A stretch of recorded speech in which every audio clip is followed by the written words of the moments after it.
naquele dia existia um alerta de tromba d'água. Mesmo não tendo essa previsão da queda daquele paredão, já seria motivo o suficiente para as pessoas não estarem fazendo aquele passeio ali naquela região, e mesmo assim, como não existe fiscalização, as pessoas estavam ali, né?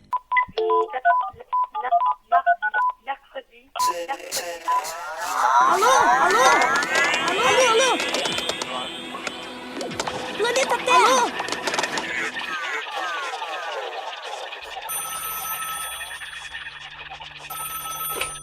Alô, alô, sejam muito bem-vindos. Agora começa mais um episódio do podcast Alô Ciência. E aqui quem tá falando é a Bia. Estou de volta depois de muito tempo. Não sei para quem ouviu o episódio onde nós nos apresentamos, mas eu tô no fim do meu doutorado, por isso eu dei uma pausa por um tempo. Mas estou de volta e hoje eu estou aqui com um convidado, um amigo meu da faculdade que eu não vi há muito tempo, mas é um prazer receber ele aqui.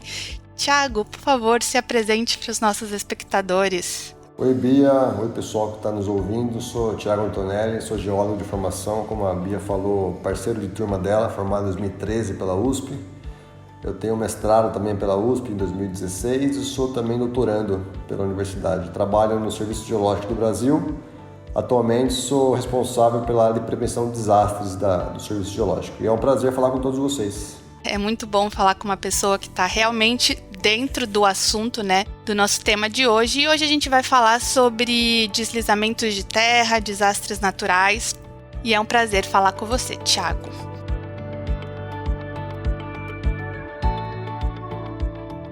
Bom, o início do ano no Brasil foi marcado por chuvas fortes e uma série de acidentes ligados a esse aumento de precipitação.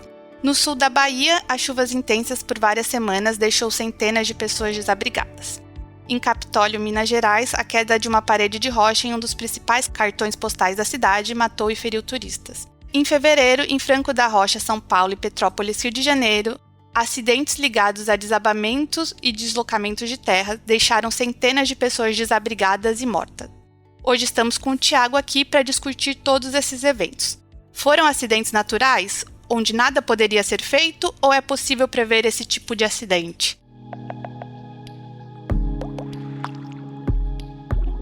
Foi um início de ano difícil aqui no Brasil, né? Com todos esses acidentes relacionados à chuva. E você acha que esse aumento de precipitação, tudo isso que aconteceu, essa chuva, é algo natural ou tem alguma coisa de diferente por aí? Esse verão está sendo sensivelmente mais chuvoso aqui no nosso sudeste, né?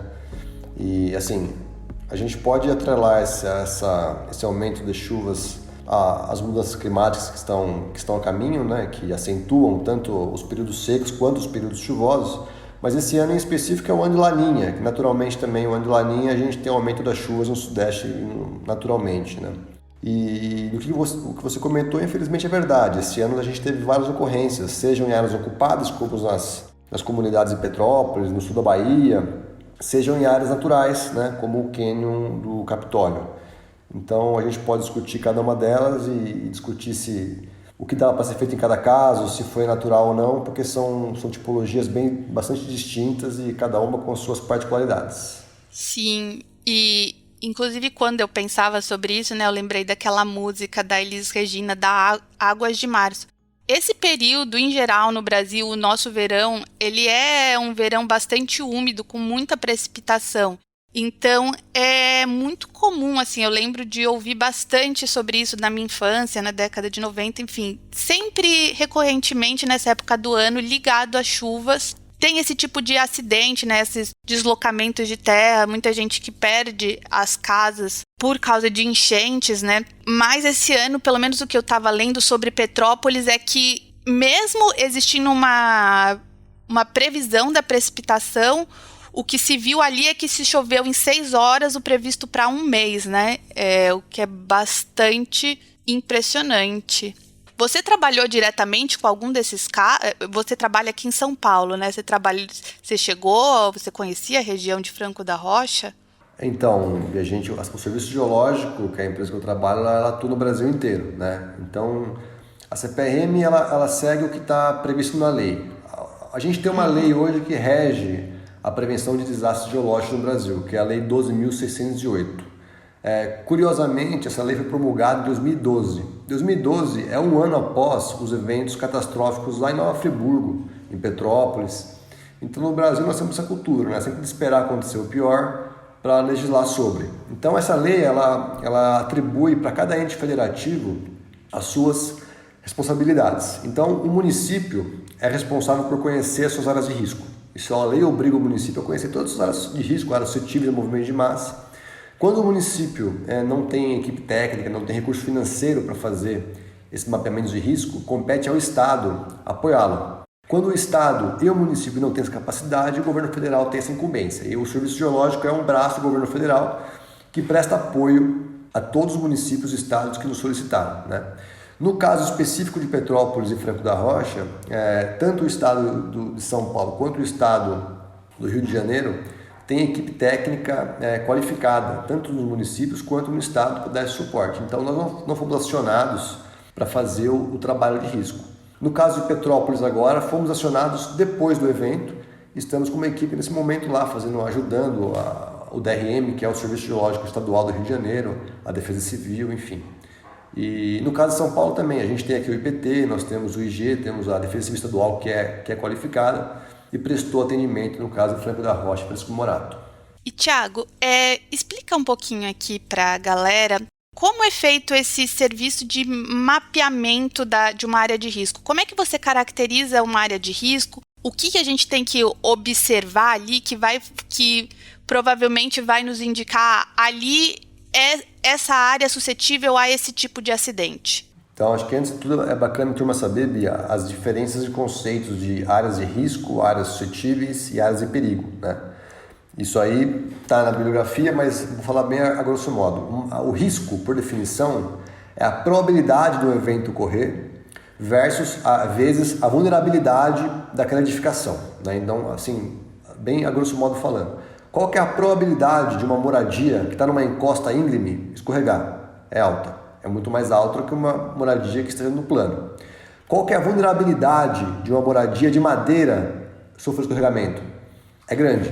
Então, quando eu tenho uma alta probabilidade vezes uma alta vulnerabilidade, eu tenho um alto risco a escorregamento, a inundação, o que é que seja. Uhum.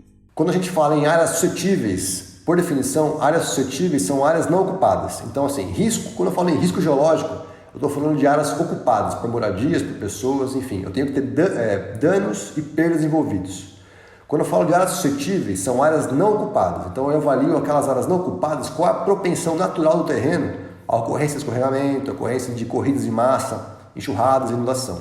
E quando eu falo de perigo, eu estou falando daquela área, quando ela deslizar ou um bloco rolar, até onde esse material vai chegar. Não é só a área que é suscetível à ocorrência do evento, mas tendo a ocorrência do evento, qual que é o atingimento desse material. Então são 3 conceitos distintos e cada um tem um mapa diferente, cada um tem um porquê fazer diferente. O risco são áreas ocupadas já instaladas, geralmente com ocupações subnormais, são as favelas nossas, né? A suscetibilidade não, são mapas para nortear o crescimento urbano, são áreas não ocupadas para mostrar para o gestor como ele deve crescer nessas áreas. E o perigo também, o perigo é focado nos vetores de crescimento do município. Então são produtos distintos que têm que ser entendidos de maneiras distintas e são complementares. Então, tendo em vista, vocês fazem essas 3 divisões e exatamente quais são os critérios para você distinguir isso? É o risco à vida, o risco à saúde, etc.? Não, né? Nós trabalhamos com risco geológico, né? Risco geológico ou hidrológico. Então, aí, voltando à sua pergunta, quais são os indícios que nós vemos em campo, né, para saber se aquela área está em risco? Então, os nossos geólogos, geógrafos, nossos engenheiros, eles vão a campo. Então, no caso do risco, nós vamos geralmente, infelizmente, as áreas de risco estão em áreas de ocupações irregulares, né, favelas, comunidades, enfim. Nós vamos até essas localidades e fazer uma avaliação casa a casa, com indícios de trincas nas moradias, inclinação do terreno. Levamos equipamentos, um psômetro para tirar a altura do talude, a inclinação. Conversamos com os moradores, conversamos com a Defesa Civil para perguntar da ocorrência, da recorrência dos eventos de escorregamento ou de inundação naquela localidade. E a partir da nossa análise técnica de geólogo, nós delimitamos, então, fazemos um polígono naquelas casas, delimitamos ela como estando em alto ou muito alto risco a um desses eventos geológicos ou hidrológicos. Então, o nosso risco é em relação a esses eventos geológicos.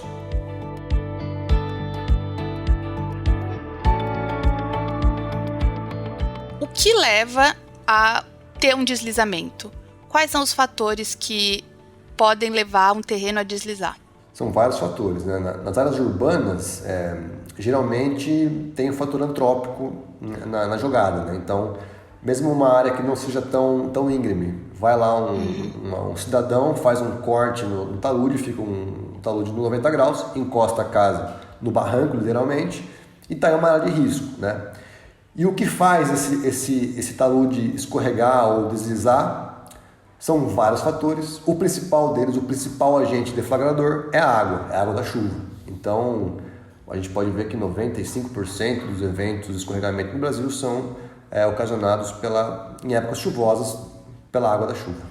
Sim, esse é o caso, por exemplo, de Franco da Rocha e ali da região de Petrópolis, né? Que você tinha aquela ocupação urbana, aquelas casas eram todas um morro, né? Uma área de muito declive, onde você tinha ali aquelas casas. E também tem a questão, eu acho que você podia falar mais sobre a retirada da vegetação, né? Porque quando você retira a vegetação, aquela faz com que a suscetibilidade de que aquele barranco desmorone é muito maior com a chuva do que quando você tem a raiz ali, né? Sim, então, partindo do começo, foi o caso de Morato, Franco da Rocha e de Petrópolis, né? Então, a chuva foi o agente deflagrador, sem dúvida nenhuma.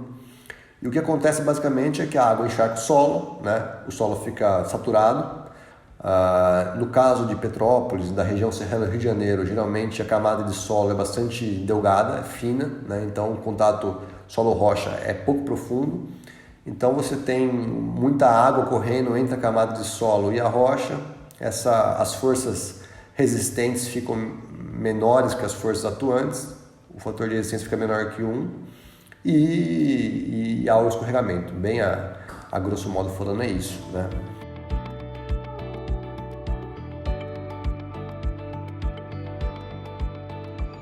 Alô pessoal, aqui é o Marx. Vocês estão gostando desse episódio? Tô passando para lembrar que o Alô Ciência só existe graças às nossas campanhas de financiamento coletivo. E se você quiser contribuir com a gente, basta entrar em apoia.se/alociência ou patreon.com/alociência e lá você pode contribuir mensalmente com a quantia que você quiser. E de quebra, você ainda entra no nosso grupo exclusivo de apoiadores, onde rola papo de bastidor e alguns sorteios exclusivos.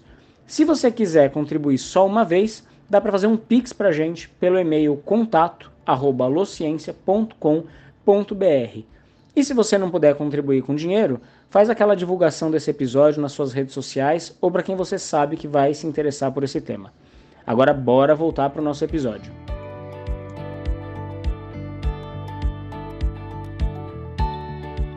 Já falando sobre isso, porque o caso de Franco da Rocha tem essa questão, né, de uma área de grande declive, etc., que isso que causou ali o deslocamento. Mas o caso de Capitólio é um pouco diferente, o estudo o que se vê ali, né? Você podia comentar um pouco o caso de Capitólio que levou ao deslocamento daquela parede? Capitólio é um caso distinto, né? O Capitólio é um paredão rochoso natural, e ele é inteiramente fraturado, né? Ele é todo cheio de juntas, fraturas. A rocha lá é um quartzito, né? É areia submetida a pressão e temperatura, areias de milhões de anos atrás, muito friável. Então, foi logo após um evento chuvoso.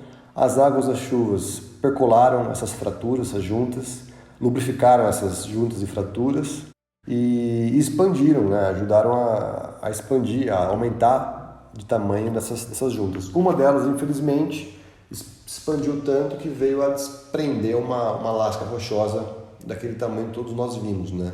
Mas esses eventos de queda de bloco, de rolamento de bloco, ele é muito comum, né?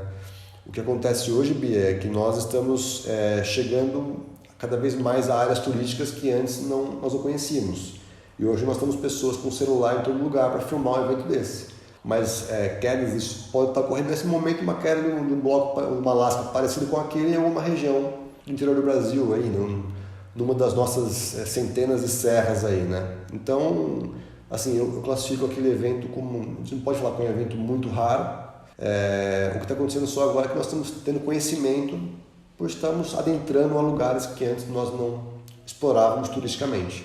Sim, de fato, várias pessoas eu ouvi dentro que geólogos, né, falando sobre isso, que assim, era um pouco muito claro para uma pessoa que é da área aquilo que aconteceu em Capitólio, né? Aquele tipo de rocha, um arenito, como você disse, é uma rocha extremamente friável, porosa, suscetível a fraturas, né, a falhas, e teve uma foto, né, que circulou nas redes sociais de 10 anos atrás de uma pessoa que tirou acho que nem era engenheiro, não era geólogo, não era nada, e falou, essa parede vai cair, assim.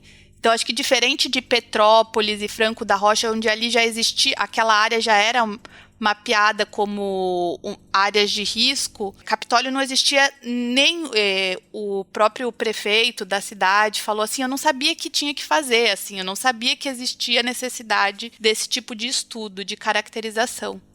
É isso, Bia. E essa foto que circulou, eu não sei, sinceramente, se é da região que caiu mesmo, porque igual aquela, eu tive lá e tem várias lascas igual aquela, naquela situação. Então, realmente é um local que, hora ou outra, vai ter outro tombamento ou queda de bloco, né?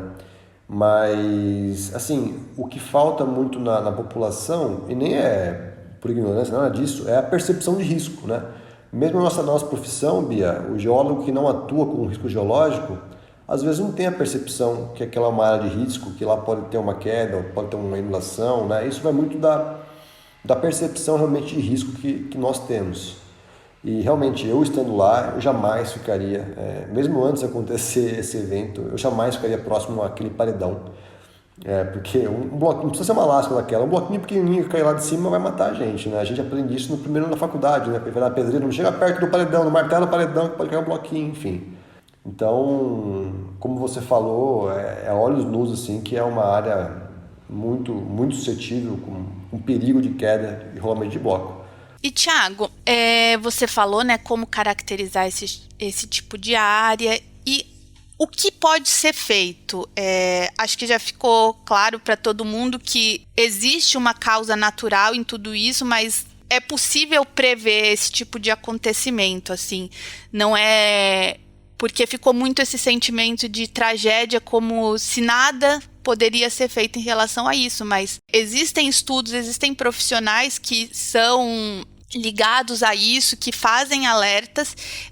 E qual que é o procedimento, o que é feito a partir que você é caracterizado essa área? Você se comunica ao poder público? Sim, então, falar que não é uma coisa que não dá para prever é uma inverdade, né? É assim... Como estava lá, não dá para prever, porque não tinha monitoramento nenhum. Para você prever alguma coisa, tem que monitorar. Então, nós temos técnicas de monitoramento, seja de encostas de solo ou seja de paredões rochosos. São várias técnicas de monitoramento que nós, geólogos, podemos, inclusive, indicar, podemos trabalhar com isso, ou engenheiros, enfim.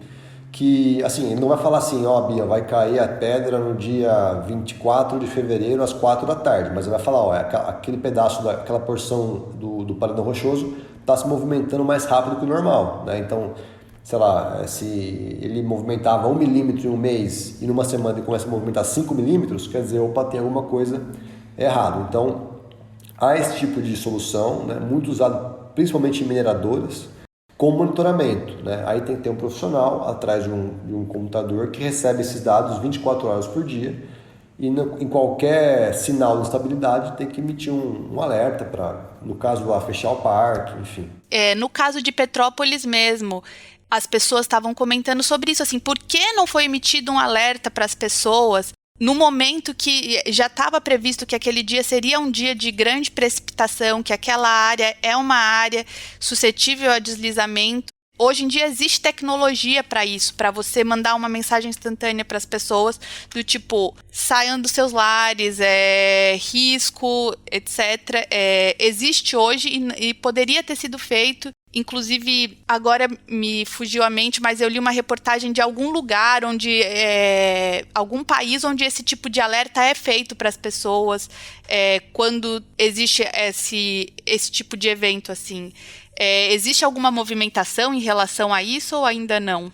Então, aí, o porquê não foi feito, a gente tem que questionar as autoridades responsáveis pelo empreendimento, que a gente, assim, eu não tenho competência para falar quem é o culpado, se é o município, se é o estado, enfim, isso aí é a justiça que tem que resolver. O porquê não foi feito, eu acho que, infelizmente, como eu falei no começo da conversa, o Brasil tem essa cultura muito de esperar acontecer para depois ir atrás, né? Uhum. Então, muito provavelmente, agora a gente vai ter uma atenção maior com essas áreas geoturísticas, né? Com cachoeiras, com paredões rochosos, e é inevitável que, acho que vai ter uma legislação nova sobre isso, e os responsáveis por esses parques, por esses geoparques, vão começar a olhar com mais atenção para essas questões. Como você bem disse, tem parques na Itália que tem esse tipo de monitoramento, nos Estados Unidos também tem. O que falta no Brasil também, né, Bia, é investimento em turismo, né? Então a gente tem locais belíssimos, né? Mas sem estrutura nenhuma. Então a placa para falar, não chega perto do barranco, né? Então a placa para contar a história daquela rocha, enfim. Então falta, na minha opinião, também a profissionalização dessas áreas geoturísticas, né? Um turismo um pouco predatório, né? Isso. No caso de Capitólio também, o que eu li era que naquele dia existia um alerta de tromba d'água.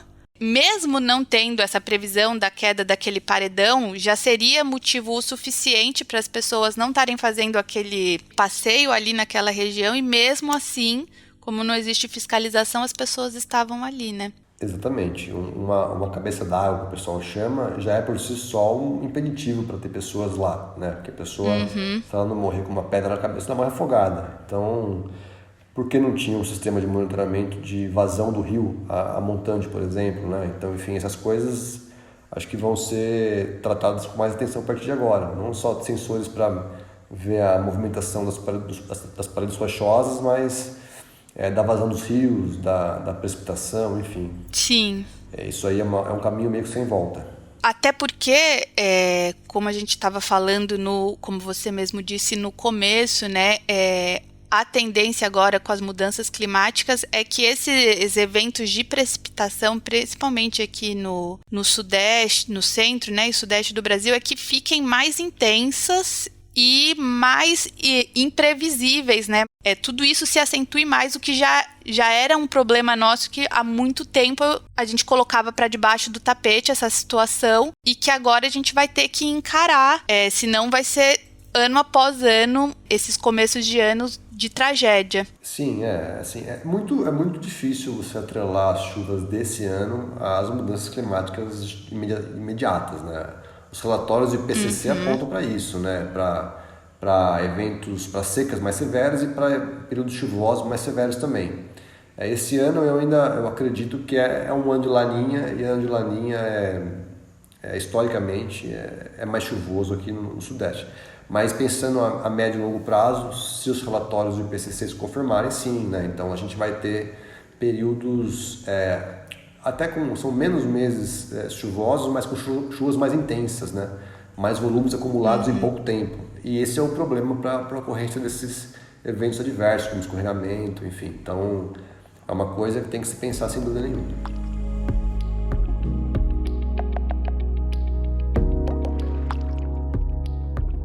Tiago, acho que o papo foi muito legal. Eu acho que nós precisamos olhar com mais atenção para isso, porque o Brasil tem esse histórico de ocupação em áreas irregulares, o turismo predatório, e isso com certeza vai ser uma questão nossa que a gente precisa encarar. Então, acho que foi muito boa a nossa conversa. Queria te agradecer pela sua presença. Muito obrigada. Eu que agradeço, Bia. Foi um prazer participar, foi um prazer revê-la. E estou à disposição de vocês, dos seus ouvintes, para mais conversas. Estou à disposição, foi um prazer. Pode deixar que haverá mais convites. E agora vamos para o nosso quadro Disco de Ouro, onde nós damos dicas culturais. Gente, eu vou indicar 2 séries que eu estou assistindo e que eu adoro. A primeira é a série Euphoria, que é uma série que tá super premiada, né, com aquela atriz Zendaya, que é uma série bem pesada, trata de temas de adolescência, mas eu tô adorando. E a segunda série é a série Sopranos, que eu também tô adorando. É uma série meio antiga, mas eu comecei a assistir e ler sobre ela e achei incrível, que foi uma série que meio que inaugurou a era dos anti-heróis, onde você tem aquele protagonista onde a pessoa é uma merda, toda errada, o cara é um mafioso, assim. Só que ao mesmo tempo você tem uma empatia por ele, porque ele tem os problemas da família, ele cuida dos filhos, mas ele é mafioso, enfim. É incrível essa série, gente, eu tô adorando, então fica a dica pra vocês. E você, Thiago, o que você manda? Ó, Bia, eu não tô tão atualizado assim nas séries, porque eu tô realmente trabalhando de sol a sol, mas uma série que eu assisti há pouco tempo atrás, que não é tão nova, já tem uns 2, 3 anos, eu acho, mas que me impressionou muito. Eu sabia que era boa, mas eu fiquei impressionado quando assisti, foi Chernobyl, né? Então, aproveitando agora, infelizmente, no dia da invasão russa na Ucrânia, né? Só contextualizando as pessoas, que nós estamos gravando exatamente no dia que começou a invasão russa na Ucrânia, né? A gente tá bem tenso. Então, acho que essa série é uma boa recomendação mesmo, Thiago, para esse momento. Sim, e impressiona o controle da informação na época da antiga União Soviética, né? O que uma comunicação científica feita de forma errada, controlada por um Estado, né, autoritário, fez com que milhares de pessoas contaminassem e viessem a óbito, né? Então, sempre a ciência sendo bem difundida com linguagem adequada, fica essa reflexão da série Chernobyl, né? Pode salvar de fato vidas, né? Enfim, então fica a dica aí para quem não assistiu a série ainda, que assistam, que é incrível. Sim, é muito boa mesmo. O HBO sempre tem ótimas produções. Bom, é isso. Muito obrigado, Thiago, mais uma vez pela sua presença e nos vemos no próximo episódio ou quando tivermos mais fichas. Tchau, pessoal! Valeu, pessoal. Valeu, Bia. Um abraço.